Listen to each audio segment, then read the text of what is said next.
Bom dia, povo de Deus!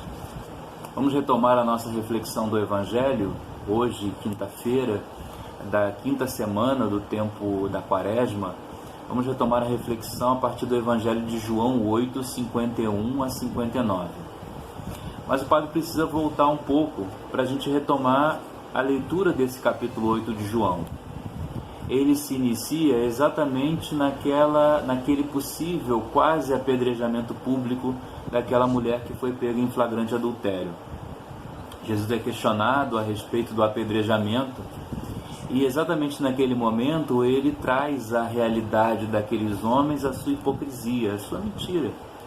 A maneira como viviam, a maneira como conduziam a fé e a palavra que lhes havia sido confiada. Por isso, naquele momento, Jesus diz: quem de vós não tiver pecados, que atire a primeira pedra. E cada um deles, desde os mais velhos, foram saindo e foram abandonando o contexto e aquela situação, porque, de alguma forma, também o Espírito tocou o coração deles, para que eles reconhecessem que também eles eram homens falhos. E exatamente por isso, não poderiam, naquele momento, assumir essa postura de julgar o outro à morte de maneira tão grave.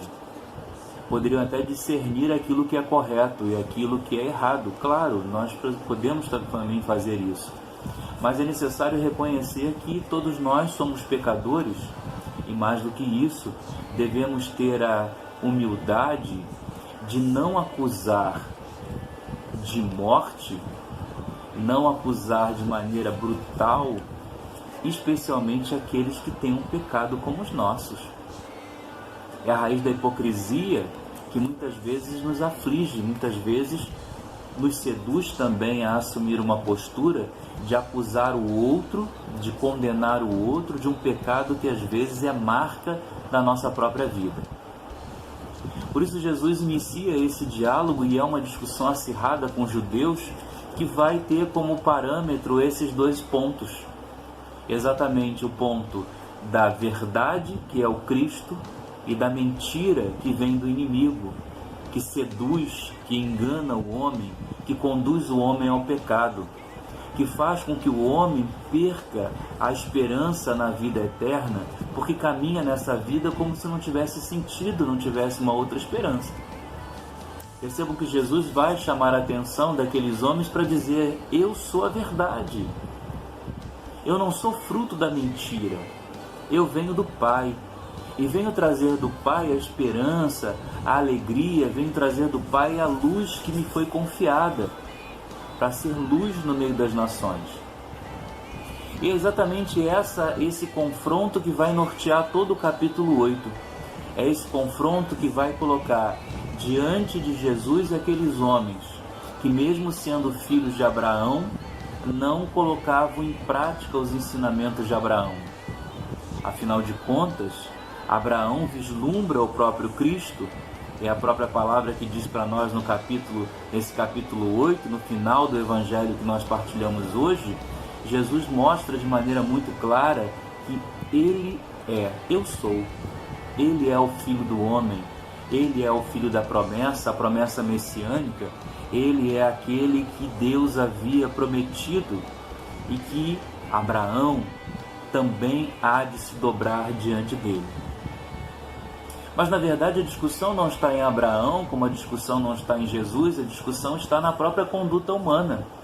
Seduzida, como disse, pelo demônio, pelo inimigo, muitas vezes o homem se utiliza de Deus, se utiliza da divindade para agir em próprio benefício. Por isso mente, por isso permite que o senhor da mentira, que o maligno entre em sua vida e perpasse os seus passos, a sua caminhada, fazendo com que a sua vida seja um testemunho contrário daquilo que deveria ser.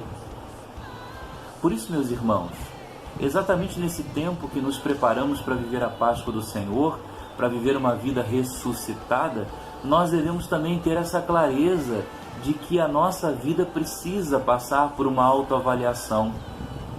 Não a avaliação do outro. Esse momento é um momento tão nosso, tão pessoal. Passar por uma avaliação daquilo que nós somos, da conduta que nós temos, da maneira como nós vivemos a nossa cristandade. E exatamente por isso É necessário que nós possamos ouvir a verdade que é o Cristo, ouvir a sua palavra. E ontem mesmo ele dizia para nós que aqueles que me seguem serão libertos da condição humana, libertos dos limites das fraquezas humanas, liberto em especial daquele que é o sedutor, o inimigo.